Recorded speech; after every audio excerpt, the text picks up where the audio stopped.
Jon, I mean, if we look to the past for examples of socialism, which bits of those past would you identify with today? I mean, would you, for example, to pick up on one of David's challenges, advocate the common ownership of the means of production and distribution and exchange? Is that what socialism? What are the foundations of your socialism? Do they draw from the past? I think we learn from the past and we draw from ideas of the past. So which bits are we learning? We also draw from newer ideas. We draw from the. I have changed my politics since 2015 because I have encountered large numbers of young people who come with fresh ideas, with different ways of working, who are much greener, much more interested, the way that they, well, in fact, in recent weeks, the way that kids at school have changed our understanding of the importance of climate change to our politics,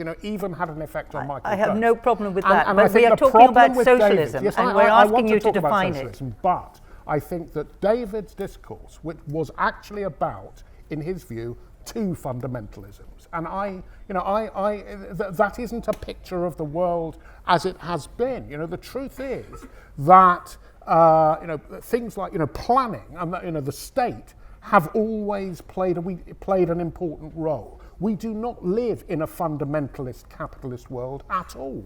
The British state created markets. It conquered a large part of the world in order to benefit the markets it's created. That was the action of the state.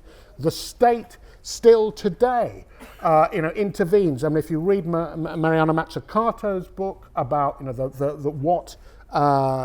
state has, how the state has created many of the elements of the iPhone, Jon, forgive me. Where is socialism in this? Well, the way I see socialism, socialism for me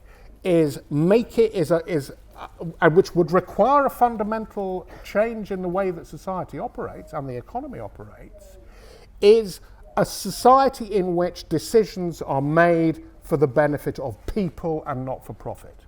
That's how I see socialism. And I didn't disagree with anything that Angela said about the nature of her socialism. You see, the talking about the past and the failures of the Soviet Union, that's David's baggage. He grew up under communism. I've never been in the Communist Party. I've never been a Trotskyist, right? And arguing about the differences of... Not by the end. I would guess.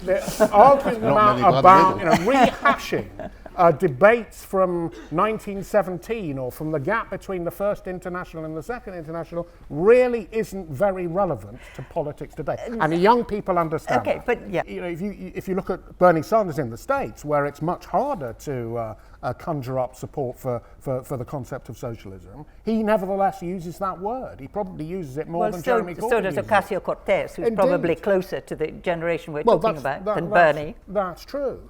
But the reason I didn't join the Greens was because the Greens, it seems to me, do not, in general, there are some exceptions, have an understanding of class inequality. First time you've mentioned the word class. Well, okay, I know that's an important word to you, but you seem to have your whole analytical framework is unchanged from your Marxist education. But we're still trying to but you've given up all of the practical politics. But we're trying to determine what your analytical framework is, apart from not liking the present. And I'm still finding it quite hard. When these young people come to you and say, please show us the socialist path, what do you tell them? Well, what I tell them... Let's have a big discussion in a big tent. I'm listening. You can have everything you want. Shush, let them talk. If we're here to trade insults... No, we're not. Please keep it simple. What we actually achieved was a massive growth in the support for a socialist programme that Jeremy was outlining in the leadership election. We trebled the size of the membership of the Labour Party. We have the biggest party in Western Europe, the biggest left party in Europe. Sorry, you nearly said yesterday. Okay, look, if you're outlining it, we've heard from Angela that it goes back to the economic basis of our societies, that we've been, in fact, most of those young people have grown up in a world where they were told that fundamental free market capitalism was the only option. It was, and yet young It's people triumphed, actually and now are they're leaving university with the equivalent of mortgages and no hope of owning a house or even renting a house at a reasonable completely. rent.